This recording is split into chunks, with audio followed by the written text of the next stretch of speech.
Olá, tudo bem? Eu estou na Fazenda Vereda, no município de Cachoeira Dourada, no estado de Goiás. Essa fazenda aqui já vem há 12 anos implantando o sistema ILPF, ou seja, Lavoura, Pecuária, Floresta.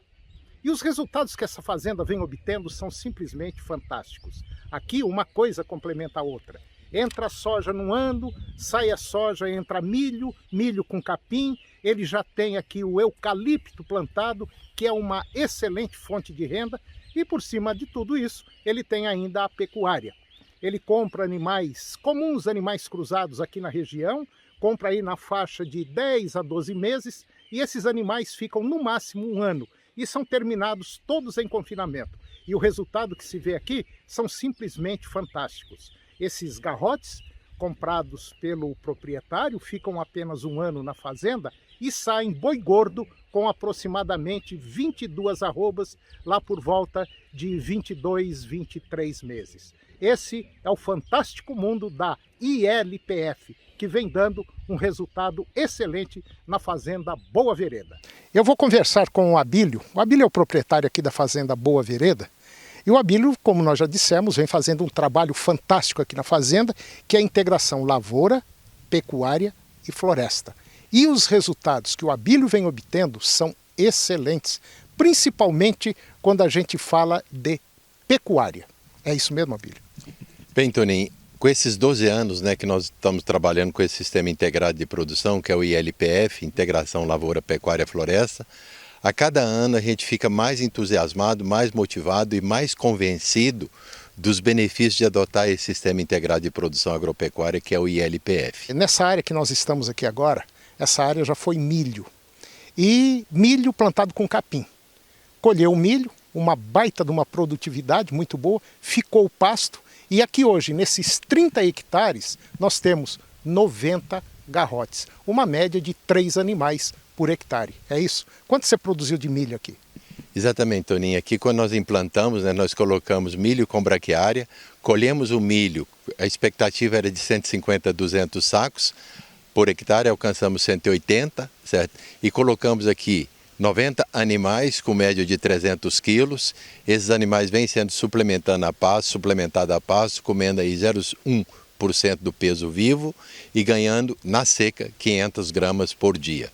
Isso, do meu ponto de vista, é uma coisa espetacular, sem contar, logicamente, a produção da madeira que está ocorrendo nessa área, que é uma produção de aproximadamente 35 metros de madeira por hectare ano, que está sendo comercializado a R$100 o metro em pé, da floresta em pé. Então, em termos econômicos, é um sistema extremamente positivo, e uma das coisas que motiva muito também a adoção é a questão da sustentabilidade ambiental. Esse sistema de produção ele é reconhecido como um dos sistemas que dá o maior suporte ao tripé da sustentabilidade. Ele é viável ambientalmente falando, economicamente falando e socialmente econômico, e isso é um reconhecimento a nível mundial que eu posso falar pelas experiências fora do Brasil e pelas interações que eu tenho tido mundo afora. Na verdade, o Abílio ele vem conseguindo aqui resultados fantásticos, e o risco do Abílio aqui, vamos dizer assim, que é um risco até pequeno, porque ele planta soja, ele planta milho, ele tem a madeira, como nós já falamos, e tem a quarta coisa, que seria o boi. Então o Abílio tem 4 culturas aqui, basicamente o ano todo, todas elas estão produzindo, estão dando resultado, né, Abílio? Então o ganho por hectare aqui, o resultado por hectare aqui na Fazenda Boa Vereda, é um resultado muito bom, né, Abílio? Toninho, junta tudo no final do ano, né? Exatamente. O que se observa é o seguinte: eu trabalho na Embrapa como pesquisador e trabalho muito na área de transferência de tecnologia. E uma das coisas que fica muito clara para a gente no campo, visitando e convivendo com os outros produtores, é o perfil de cada um. E o meu perfil, eu sei que é um perfil avesso a risco. Talvez esse perfil é que me atraiu para essa atividade. Eu mexo com pecuária de corte pelo fato de eu morar em Goiânia, a 200 quilômetros aqui da fazenda, e eu via claramente que eu não podia mexer nem com pecuária de leite, nem com agricultura irrigada. São atividades que exigem muita presença. Então, na atividade pecuária de corte, que é tida como atividade segura, certo? Pode ter uma rentabilidade aí menor do que a soja, mas os riscos não se comparam. com o lavoureiro de soja e com o pecuarista de corte. Então, eu estou indo ao encontro do meu perfil. E trabalhando com árvores ainda, é outra característica de uma atividade de baixo risco. Aqui, quando nós plantamos essas mudas, pode passar 1 mês, 2 meses sem chuva, 15 dias, que não compromete em nada o desenvolvimento dessas árvores. Da mesma forma o boi.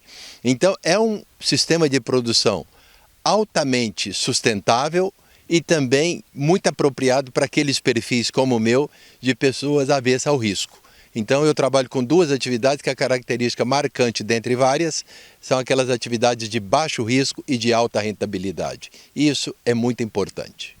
Agora, tem um fato muito curioso, muito interessante, que não é simplesmente fazer o trivial que todo mundo faz. Vem, prepara o solo, ou então faz o plantio direto, planta o milho, depois entra com a soja, a soja, depois vem o milho, junto com o capim e tal. A coisa não é bem desse jeito. O Abílio tem uma prática aqui, que o principal é o solo. Dá sustentabilidade para o solo. O solo vai devolver isso em grãos de soja, em grãos de milho, em madeira e carne, que é o boi, né, Abílio? Isso mesmo, Toninho. Quando você fala de solo, eu lembro de 2 passagens que eu vou aproveitar para compartilhar. Uma vez em Brasília, participando de um evento lá do Dia Nacional de Conservação de Solo, a convite do MAPA, eu fiz a apresentação que eu tinha e na sequência veio um descendente japonês, produtor em Cristalina. E me chamou muita atenção quando ele terminou a apresentação e lá na plateia estava o pai dele e o avô dele. Ele dizia que a fazenda está aberta para visitação, é só comunicar. E durante a apresentação a gente via que ele tinha muita preocupação com os aspectos conservacionistas da atividade.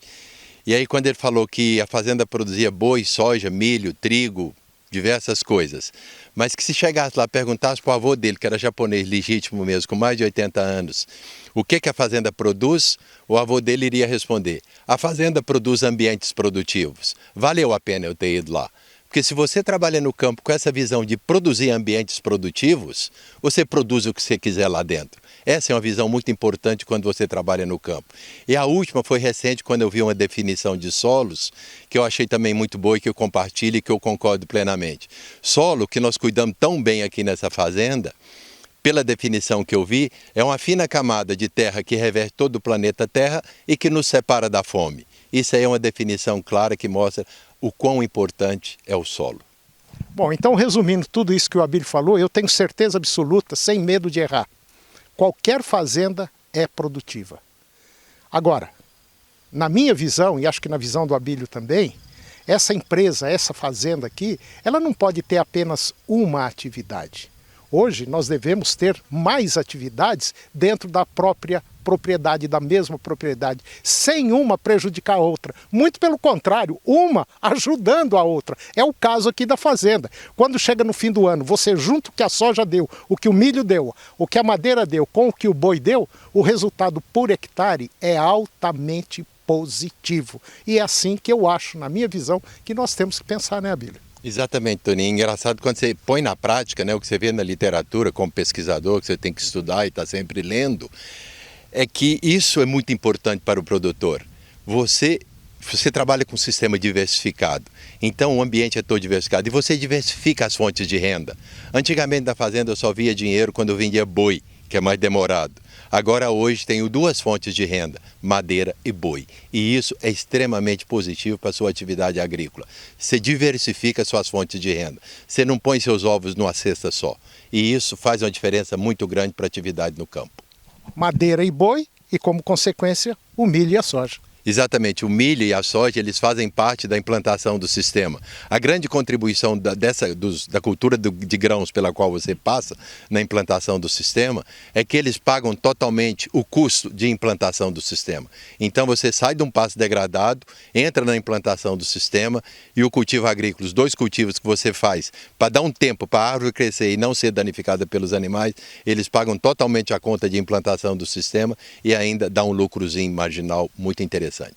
E esse lucrozinho marginal muito interessante é o baixo preço do arroba que o Abílio obtém aqui quando você leva no conjunto todo. Muito mais barato, muito mais em conta do que a pecuária tradicional. Para você ter uma ideia, esses animais que foram comprados agora, no início da seca, e vêm para este pasto que recém-formado, é uma palhada de milho com braquiária, Aqui foi plantado uma variedade de braquiarão que é muito produtiva. Esses animais recebem um sal proteinado, eventualmente um proteico energético. No momento eles estão recebendo um sal proteinado com consumo de 0,1% de peso vivo. Os animais com aproximadamente 300 quilos consomem 300 gramas por dia. O compromisso desses animais consumindo esse produto, mais esse pasto, é que ganha aproximadamente meio quilo por dia durante o período de seca. Quando nós iniciarmos o período chuvoso, esses animais vão receber um proteico energético, com consumo maior, um consumo de 0,5% do peso vivo, e a responsabilidade deles é ganhar 1 quilo por dia. Ou seja, estes animais de agora serão os bois que estarão indo para o abate daqui a 1 ano. Isso é uma coisa fantástica em termos de produtividade por área. Aqui nós estamos produzindo hoje alguma coisa em torno de 18 quilos de carne por hectare ano, que é muitíssimo superior à média brasileira. Mesmo com esse sistema de produção, lavoura, pecuária, floresta, tratando desses animais, recebendo aí, comendo 300 gramas por dia de um produto que, vamos dizer assim, não é lá muito barato, assim, no jargão popular, compensa a pecuária, compensa fazer esse tipo de trabalho? Compensa sim, sem dúvida nenhuma. A lucratividade aqui é bastante alta, e com uma diferença brutal em relação à produção de grãos. A pecuária e produção de madeira são duas atividades de baixo risco quando comparado à produção de grãos. Isso é extremamente interessante. E quando chega no final do ano, que eu faço o balanço, junto tudo, e como diz no jargão popular, a gente passa a régua, parece que fecha no azul, né? Fecha no azul. Nesses últimos 12 anos que nós temos trabalhado junto com a Abílio, sem dúvida nenhuma que sempre fechou no azul essa fazenda. E cada dia que passa a situação parece que vai ficando mais apertada. Os frigoríficos estão exigindo mais, a população exige um produto sempre melhor, as margens estão diminuindo e os custos aumentando. Então precisa fazer muita conta e diversificar o que você está fazendo dentro da fazenda. Caso contrário, a renda para a soja. Não há dúvida, Toninho, que nós temos que diversificar, como o Abílio diversifica aqui, nós temos que aumentar a produtividade. O aumento de produtividade é uma das chaves para aumentar o lucro.